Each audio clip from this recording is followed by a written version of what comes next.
ওগো আমিনা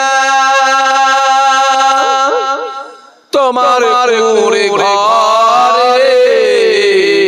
রহমত খোদা পরে ঝরে ঝরে সাহাবী চরণে ধোনো গোলাপ ফুল নাম কি জামাখা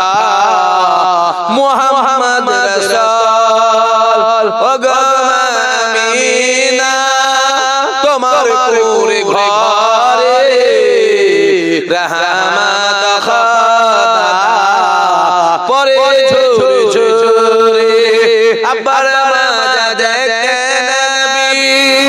আম্মা জান সাথে আমাদের বিদাইলে ফিরে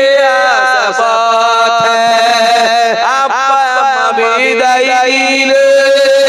আল্লাহর দরবারে রহমত খোদা পরে ঝরে ঝরে আল্লাহুম্মা